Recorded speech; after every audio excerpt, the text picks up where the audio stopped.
എറണാകുളം പാരിയത്തുകാവിൽ കുടിയൊഴിപ്പിക്കാനുള്ള ഹൈക്കോടതി ഉത്തരവിനെതിരെയുള്ള ഹർജി സുപ്രീം കോടതി തള്ളി.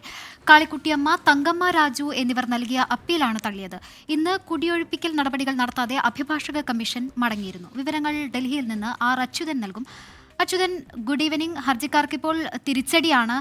എന്തൊക്കെ കാര്യങ്ങൾ ചൂണ്ടിക്കാട്ടിയാണ് ഹർജി സുപ്രീം കോടതി തള്ളിയത്? ഇത് തള്ളിയ സ്ഥിതിക്ക് ഇനിയിപ്പോൾ നടപടിക്രമങ്ങളൊക്കെ ഏത് രീതിയിലായിരിക്കും അച്യുതൻ?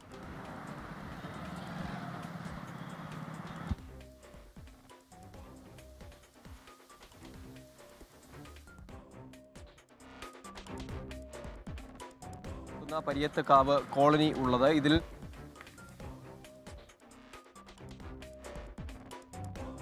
എറണാകുളം പാരിയത്തുകാവിലാണ് ഇത്തരത്തിൽ കുടിയൊഴിപ്പിക്കാൻ ഒരു സംഭവമുണ്ടായത്. അത് ഹൈക്കോടതി ഉത്തരവിട്ടിരുന്നു.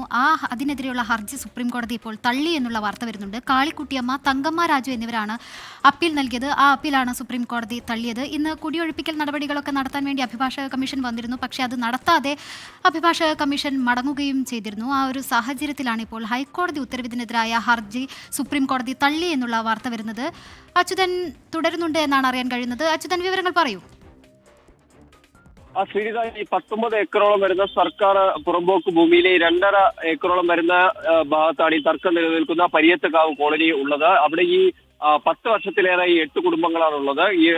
ആ ഇടത്താണ് ഒരു വ്യക്തി അതിന്റെ ഉടമസ്ഥ അവകാശം ചൂണ്ടിക്കാട്ടിക്കൊണ്ട് കോടതിയെ സമീപിക്കുന്നത്. ഹൈക്കോടതി അദ്ദേഹത്തിന് അനുകൂലമായി ഒരു വിധി പുറപ്പെടുവിക്കുന്നതും അതിനുശേഷം ഈ വിധി നടപ്പാക്കുന്നതിനെല്ലാം തന്നെ ഒരു അഭിഭാഷക കമ്മീഷൻ നിയോഗിക്കുകയും ആ സംഘം പലതവണയായി ഇവിടെ എത്തിയെങ്കിൽ കൂടിയും ആ വിധി നടപ്പാക്കാൻ ഇതുവരെ കഴിഞ്ഞിട്ടില്ല. ഒരു സംഘർഷം ഉടലെടുക്കുന്ന സാഹചര്യമാണ് ഉണ്ടായത്.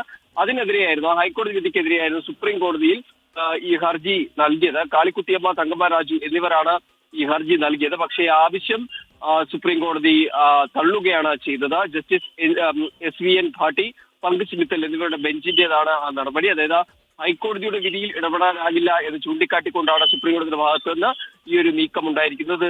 ഇത് 2ാം തവണയാണ് ഈ സമാന വിഷയത്തിൽ സുപ്രീം കോടതിയുടെ